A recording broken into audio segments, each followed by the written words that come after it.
साल 2014 में सत्ता संभालने के तुरंत बाद मोदी सरकार ने जन धन योजना को मिशन मोड में शुरू किया और फिर बैंक खातों को बीमा सुरक्षा के साथ जोड़ा।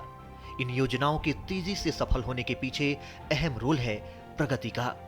प्रगति समीक्षा बैठक में पीएम मोदी ने हर परिवार को बैंकिंग सुविधाओं के साथ जोड़ने के लिए सर्वोच्च स्तर पर बैंकों और बीमा कंपनियों को निर्देश जारी किए।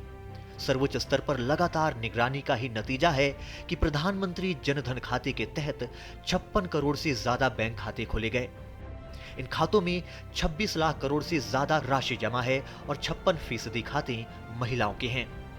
50 करोड़ लोगों को प्रधानमंत्री सुरक्षा बीमा योजना के तहत दुर्घटना बीमा का लाभ मिला। 23 करोड़ लोगों को खाते के साथ ही प्रधानमंत्री जीवन ज्योति बीमा योजना का लाभ मिल रहा है। बैंकिंग और बीमा की ही तरह घर खरीदना भी हर आमो खास का सपना होता है, लेकिन कई तरह के कानूनी अड़चनों की वजह से रियल एस्टेट परियोजनाओं में देरी ने आम आदमी के सपने को बड़ा धक्का पहुंचाया।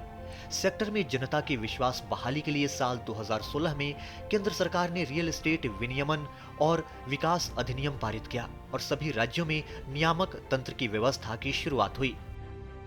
28 मई को हुई प्रगति समीक्षा बैठक में प्रधानमंत्री ने सभी राज्यों को सुझाव दिए कि रेरा अधिनियम के तहत सभी रियल एस्टेट परियोजनाओं का पंजीकरण अनिवार्य हो।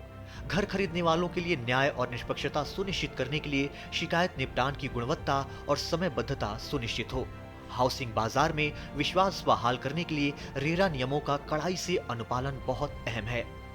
RERA was taken up for the Prime Minister's Pragati review. What it looked at is what is the status of implementation of RERA in various states. There were states where the authority posts were vacant, they had not been activated, complaints were pending, registrations were pending, and after that there's been a substantial improvement in the activation of RERA as a vibrant regulator. There's been a dramatic improvement. Most of the vacancies have been filled. The number of projects registered in the last 6 months has been very substantial. I think in a number of states we have seen a substantial improvement. जानकार मानते हैं कि प्रधानमंत्री के इन सुझावों से राज्यों में रियल एस्टेट परियोजनाओं के नियमन में तेजी आएगी और ग्राहकों को इसका सीधा फायदा मिलेगा। रेरा एक बहुत महत्वपूर्ण कदम रहा है, एक स्ट्रक्चरल रिफॉर्म रहा है और 2016-17 से पहले जो हम जिस तरीके के इंडस्ट्री की एक अनसर्टेनिटी में, रियल एस्टेट इंडस्ट्री की अनसर्टेनिटी से जूझ रहे थे, एक कॉन्फिडेंस बिल्डिंग मेजर रहा है।